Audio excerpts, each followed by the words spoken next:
Honorable members, as I indicated, I had a second job to do, and that had to do with the ruling. The ruling is in respect of the complaint of contempt that was brought against the Minority Leader, Honorable Alexander Afenyo-Markin, member for Efutu and Minority Leader of the House. Honorable members, on Tuesday, 11th November 2025, this House received a formal complaint under Order 6 and 33 from Honorable Mahama Ayariga, Member of Parliament for Boko Central and Majority Leader. The complaint alleges that Honorable Alexander Afenyo-Markin, Member for Efutu and Minority Leader, has engaged in conduct which, if substantiated, may constitute contempt of Parliament and a breach of parliamentary privilege pursuant to Orders 30 and 31(0) of our standing orders. The complaint arises from events said to have occurred during the sitting of the ECOWAS Parliament in Port Harcourt, Rivers State, Nigeria, from 25th to 28th September 2025. According to Honorable Ayariga, Honorable Afenyo-Markin attended that session of the ECOWAS Parliament in contravention of a duly adopted resolution of this House, which excluded his name from Ghana's delegation to that regional parliament. The complainant asserts further that this conduct amounts to an affront to the authority and dignity of Parliament, and accordingly invites the Speaker to refer the matter to the Committee on Privileges and Immunities for inquiry and recommendation to the House. Honorable members, as I indicated at the close of the Majority Leader's submission that day, the standing orders prescribed the procedure to be followed when allegations of contempt or breach of privilege are raised. It falls to the Speaker, in the first instance, to determine whether the facts disclosed in the complaint established a prima facie case warranting referral to the committee. Members recall that I deferred my ruling to the next day, and that was to be Wednesday, 12 November 2025. However, the pressures of business on the order paper made it impossible to deliver the ruling on that day. I am now in a position to do so.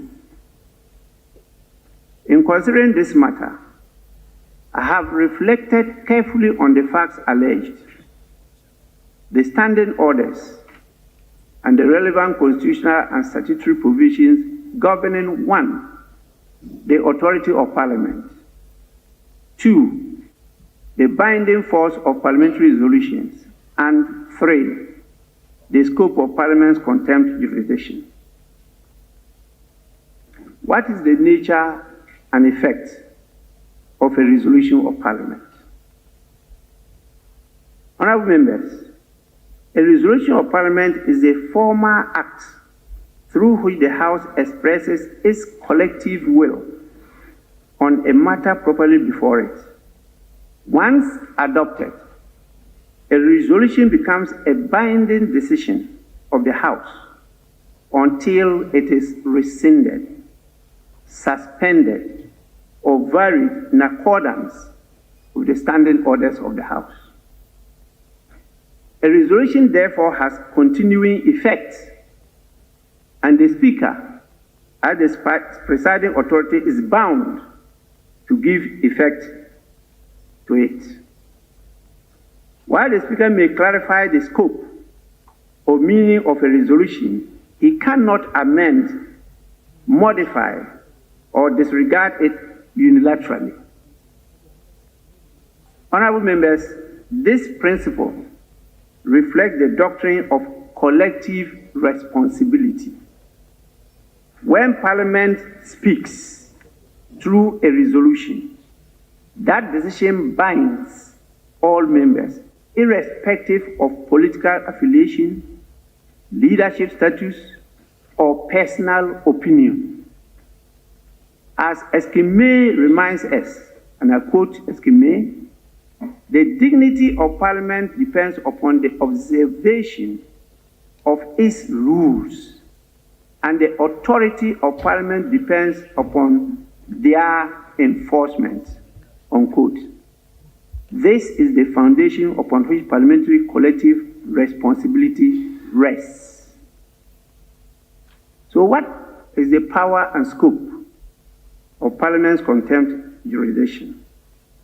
Contempt of Parliament refers to any act or omission that obstructs, impedes, or undermines Parliament in the performance of its functions, or which affronts its dignity, or tends either directly or indirectly to obstruct, impede, undermine Parliament in the performance of its functions, or affront the dignity of Parliament.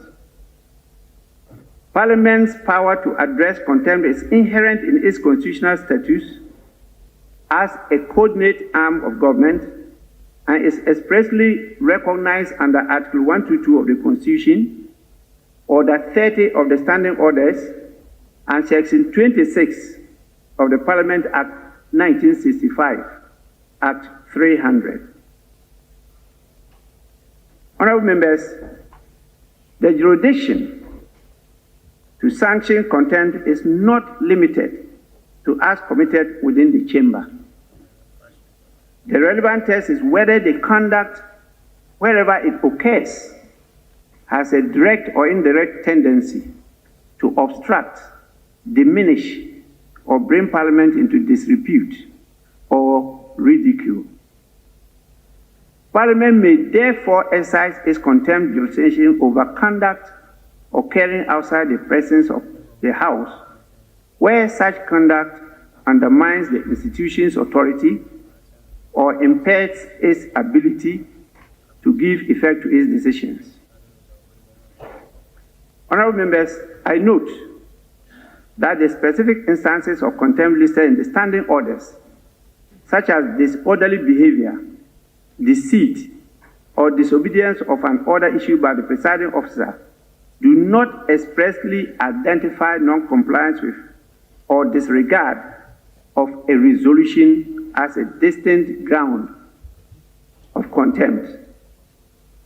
A resolution, as earlier observed, is a decision of Parliament, not an order of the Speaker. There is therefore no express provision making its breach a stand-alone category of contempt. However, Section 26 of Act 300 makes clear that the enumeration of contempt grounds is not exhaustive. Parliament retains the right to treat as contempt any act that impedes its functions or affronts its dignity.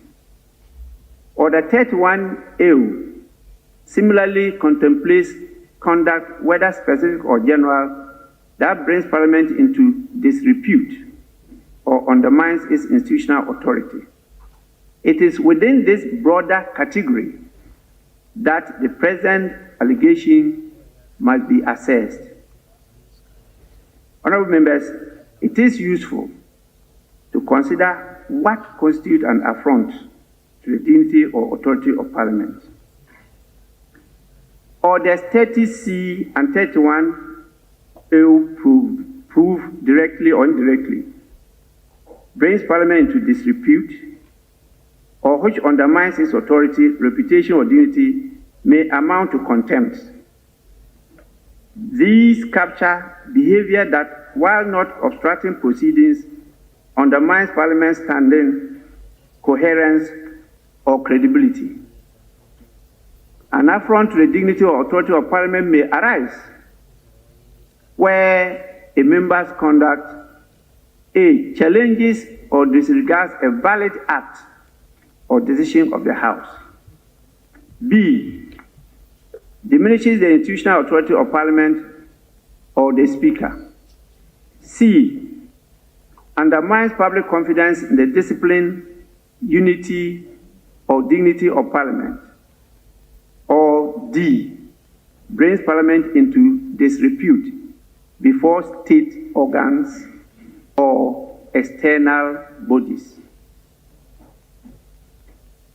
Unlike other specific grounds of contempt set out in the standing orders, this category focuses not on the place where the act occurred, but on its effect. Conduct that conveys the impression that Parliament's decision may be ignored without consequence qualify as an affront to dignity, even if committed outside the presence of the House. Democratic experience across the world teaches that institutions endure not by their formal design alone, but by the conduct of those entrusted with them. The strength of this House, therefore, rests not merely in its constitutional design, but in the consistent respect members accord to its decisions and processes. Honorable members, having reviewed the complaints, the standing orders, and the governing principles, I am satisfied that the matter raised prima facie implicates the dignity and institutional integrity of this House. Pursuant to Order 34.1, I therefore refer the matter, the complaint lodged by the Honourable Member for Boko Central and a Majority Leader to the Committee on Privileges and Immunities for examination, inquiry, investigation, and report to the House. The committee is directed to 1. ascertain the relevant facts giving rise to the complaint, including the actions taken by the House and by the Honourable Member concerned. 2. Review those actions taken within the framework of our standing orders and the applicable protocols of the ECOWAS Parliament. 3.